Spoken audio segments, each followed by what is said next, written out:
guys, welcome back to our channel. Today we're sitting down to have a chat about the gut-skin connection. So we actually wrote about our secret to glowing and healthy skin on our blog recently, so we'll leave that in a link below. But basically what we were talking about in that post was how the health of our gut impacts the look and appearance of our skin. So there is a lot of focus on topical skincare treatments and products when it comes to looking after our skin. And we get the hype because it's fun and it feels really productive putting on skin treatments and having a skincare routine.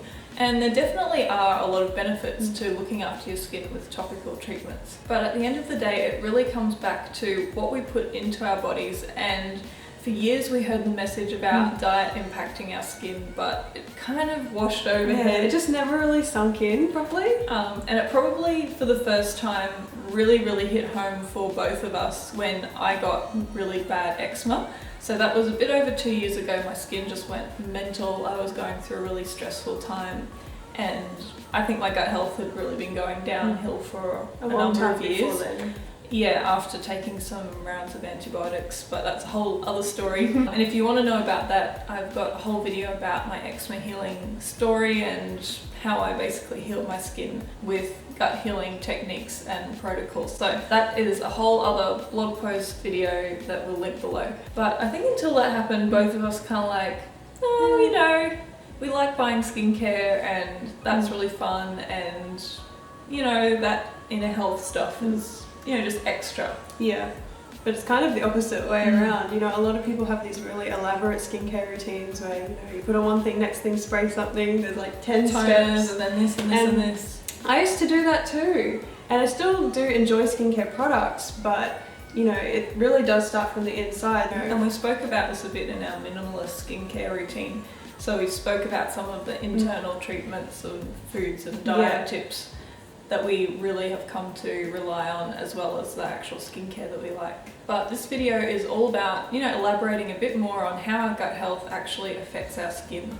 So we'll dive right into that. So we've just spoken a little bit about eczema, but there are a number of different skin conditions that can be related back to our gut health. So a few of those that are really common in the West in particular include, you know, psoriasis, rosacea, and the big one, acne. Acne, of course. I think the statistic is about 95% of adolescents experience acne at some point, which is crazy. And it's always just like put down to hormones. Yeah, or genetics, or in a lot of these conditions actually the mainstream messaging is that it comes down to genetics or something that you can't change. When I went to get my eczema looked at for the first time, I think I was asked, like, did you have eczema as a baby? Like, surely this is just something you had this whole time. But even if you did have eczema as a baby, that still wouldn't mean to us that it is genetic, you know? Yeah, but she was like, well, you've obviously had this since you were born and it's part of your genetic makeup and, you know, there's just nothing we can do. Yeah. So despite what you may have heard about your skin, about what you can and can't do about it, at the end of the day, really having clear and glowing skin is our natural state. And in the blog post that we've linked below, we actually went into some studies and some really interesting observations about traditional cultures and the fact that in non-Western societies and tribal communities, there is no acne or problems with the skin. In fact, they have really beautiful skin. And it's also really interesting to look at animals, which often don't suffer from the kinds of skin conditions that we do, unless, of course, they have been domesticated. So a lot of pets will suffer from these health conditions, but not so much wild animals. We don't really see like wild animals that go through like that, like a funny phase where their skin is all blotchy or clumsy. The idea that, you know, you're just reacting to the air. Our adaptation wouldn't lead us to react to the air. You know, you shouldn't be reacting to pollens and things, so that's more in the case of eczema and these sorts of allergic. Yeah, they often point things like eczema just to contact dermatitis and something in the environment that needs to be eliminated, but really it's just coming back to the immune system not functioning properly, and that really comes back to gut. So there are many pathways through which our gut health can affect our skin, and it's really quite complicated, but we're going to talk about a few of them here in this video. So the first we want to talk about is leaky gut and dysbiosis. So we speak about this quite a lot on our channel, and it's because it's so common, and healing from these conditions just has such a profound effect on our overall well-being and how our skin looks. as well, which is like a really nice side effect.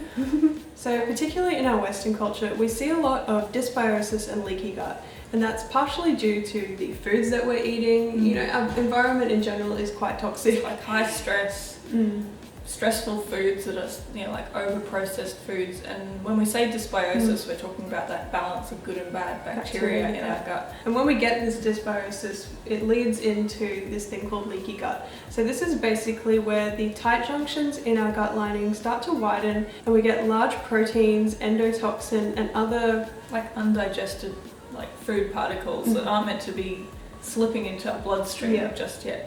So they're slipping through these leaky tight junctions into our bloodstream, where they're initiating this kind of low-grade systemic immune response. So basically it leads to systemic inflammation.